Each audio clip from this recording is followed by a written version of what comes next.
बिस्मिल्लाहिर्रहमानिर्रहीम। एक भाई ने सवाल पूछा, मियाँ बीवी एक दूसरे की शर्मगाह देख ले, सिर्फ देख ले या चूम ले तो मियाँ बीवी पर गुस्ल फ़र्ज हो जाता है कि नहीं होता है।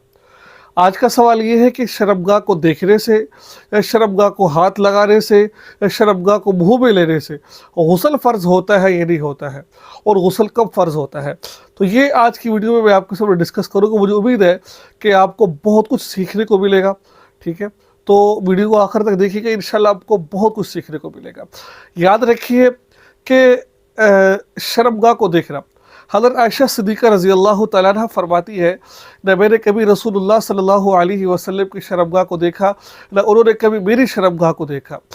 कुरान पाक कहता है, हुन्ना लिबासुल लकुम व अंतुम लिबासुल लहुन, मर्द औरत का लिबास है, औरत मर्द का लिबास है। यानी कि मियाँ बीवी एक दूसरे के लिबास है। जब लिबास है तो फिर एक दूसरे का सतर देख सकते हैं। शरई नुक्ता नज़र से देखा जाए तो सतर देखना मियाँ बीवी के एक दूसरे के लिए जायज़ है, लेकिन इसके अंदर मना फरमाते हैं। देखिए, जैसे हदीस मैंने आपके सामने बयान की है, मना नहीं है लेकिन नहीं देखना चाहिए, क्योंकि इससे निस्यान की बीमारी पैदा हो जाती है। जो निस्यान की भूलने की बीमारी होती है वो इस वक्त जब इंसान शर्मगाहों को देखता है, तो कोई देखने वाली चीज़ नहीं है ये। तो हम मिस्री करें फ़ायदा है, लेकिन देखना ठीक नहीं है। ये जायज़ तो है लेकिन ठीक नहीं है। रही बात इससे गुस्ल फ़र्ज होता कि नहीं होता, इससे देखने से कभी भी गुस्ल फ़र्ज नहीं होता है। ठीक है, हाँ, नंबर एक।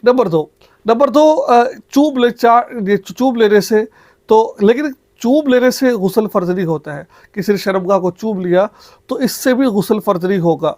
ठीक है, और हाथ लगा दी गुस्ल फ़र्ज नहीं होगा। हाँ, चूमने से, चाटने से, हाथ लगाने से, देखने से अगर शर्मगाह से शहवत के साथ पानी निकल आता है, चाहे वो मर्द औरत हो, तो उससे गुस्ल फ़र्ज हो जाता है। शहवत के साथ पानी निकल आए उससे गुस्ल फ़र्ज हो जाता है, बस सिर्फ देखने से या उसको से गुस्ल फ़र्ज नहीं होता है।